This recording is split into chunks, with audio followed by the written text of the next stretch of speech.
Hi, thanks for joining me again. Today I'm here with a special guest, Steve Moneghetti, who probably needs no introductions, but it's great to have you along, Mono, and we just want to learn a few tricks of the trade. Of course, someone who's been at the top of their game for the best part of 3 decades. So thanks for coming along. No worries, good to be along, Ryan.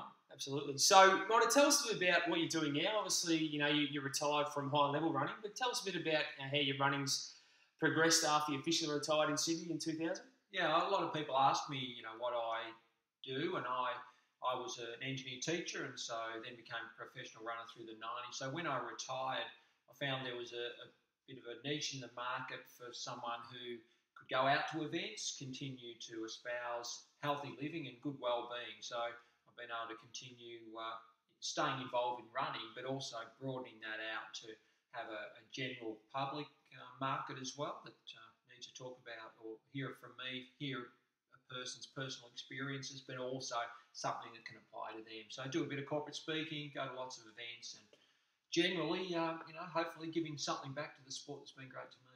Yeah, absolutely. And knowing you pretty well, I know you not only talk the talk, but you walk the walk, which is great to see. Obviously, I'm in the leadership and performance improvement space, and there's a definite link between obviously sport and business. Can you share a couple of your secrets that have transferred from sport across to your success outside the running track?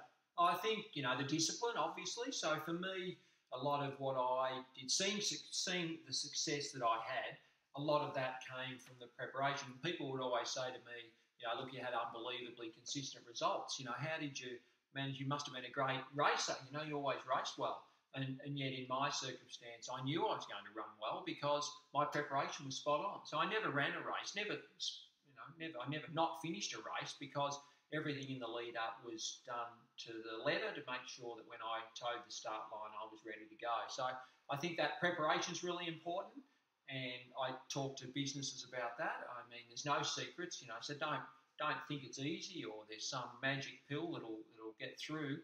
You have to do the hard work. But having said that, I also like to think that for me, marathon running is a bit of a metaphor for life because you need to be patient, you need to have a long-term goal, so it's not a quick fix. So, certainly the athletes that I talk to, the business people I talk to say, well, if you've got a long-term plan, then we can start to work back in, what might be a few months and then right back to what you're going to do today to get you on the path to achieving that long-term goal. Fantastic. There's some great words. And it frustrates me, and I'm sure it drives you off the wall around hearing the dialogue. Mono's just a genetic freak. He's born that way. He was born to run. Only he could do it. But people probably forget how hard you actually work on a daily basis, consistently, like you said. Yeah, and truly, I suppose the good example of that is my first marathon was at the Commonwealth Games. And I remember coming home and the media were all over it thinking, wow, Rob De Castella was the current guy, and then there's this new guy that's come along, and you're an overnight success. Where have you come from? What have you been doing? I came back to Ballarat, and people were going, it's fantastic reward for all the work we've put in. We've seen you, missing lunches, running around Lake Wendouree in Ballarat every day. We really admire the work you've put in, and now you've got a result for it. It was a complete contrast in, certainly not enough. What it took me 10 years to become an overnight success, as they say. I think Ray Kroc, the founder of McDonald's, said, you're an overnight success. Yes, absolutely. 20 years was a long night. That's right. Absolutely. So that's fantastic. I think that's important, obviously, for our own lives too, that, you get natural abilities, but you also need to apply them through consistent hard work. Is that right? Well, yeah, and I reckon the other thing that I try to tell people, and I'm hoping I'm an example of it, was I was born with an ability to be a great distance runner, but it doesn't mean it was going to happen. So everyone's born with talents and specific abilities. It's then putting the hard work in or getting a strategy and using the resources around you to make sure that talent is realised. And, living in Ballarat, it's good running culture here. It's cold, so, to run's a natural thing to do. So there are a few environmental things, family support. So you put all of those, it's like baking a cake. I probably had the natural ability, and then I had to mix a few other ingredients in and bake it the right way so that at the end of it, we had the perfect cake. Absolutely. Now, just to finish, Monty, you're obviously still running at a high level, although you've had a bit of an injury setback.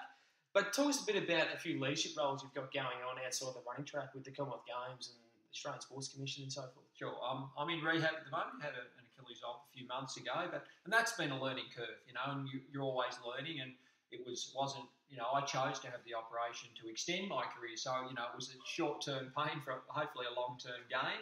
And, things I suppose I've had been thrust into leadership roles. I mean, initially I didn't choose to do them. I was made chairman of the Victorian Institute of Sport straight out of retirement. I'm on the board of the Australian Sports Commission. So these types of roles that I've had to learn on my feet. So I've been given the title, so to speak, or that position, but then I've had to grow into the role. I've had to learn the role. So it's been a real challenge for me to actually accept it and go, oh, yeah, great, wow, I'm the chairman of the VAS. And then suddenly you realise, oh, hang on, that's got major responsibility, leadership, you're leading a team, you obviously got your own board, but then you've got the staff, the athletes, and that's extended to other boards and other positions that I've had, through being a race director for Run for the Kids, lots of other positions. I've had chef de mission of Commonwealth Games teams, which they all sound sort of sexy when someone offers you the position, and then it's how you grow into that role, understand the role, grow into the role, take on the challenge, but then hopefully my challenge is when I pass on that baton to the next chairperson or the next chef, that the position is improved and I've brought something to that role. I like the philosophy, Mono. I like the fact that you love lifelong learning. You don't think that you've got to a certain stage and that's enough. You want to keep progressing, keep learning and taking yourself both professionally and personally to the next level. And that is so true. And the reason that I moved on from something like the chair of the Victorian Institute of Sport or other roles that I've had is not because I didn't think I could bring any more to the role, but I wanted to improve. So I let someone else come in to have the opportunity to grow, but also for me to better myself. I need to get out of that position and put myself out of my comfort zone and go on to the next challenge. So it wasn't that I thought, oh, it's time for me to leave. I actually wanted to leave because, it's time for another person to be in there, but also for me to go on and achieve some other goal. Now, just to finish, what's one piece of advice you give to someone who's trying to take their business to the next level, their sporting career to the next level, or just their life in general? I think my piece of advice would be have a dream, but dreams are, they're pie in the sky stuff. So it's more important to have a rock solid plan. So whilst your dream's good to have, then I think you need to back that up with a plan that gives you, a strategy to actually progress day by day, week by week, month by month. And at the end of the day, if you don't achieve the dream, you're still a much better person and you're in a better financial, mental and social space because you've progressed and you've achieved a lot of that plan that you set out. Wise words. Mona, always a pleasure. Good on you, very much. Cheers, mate. Thanks.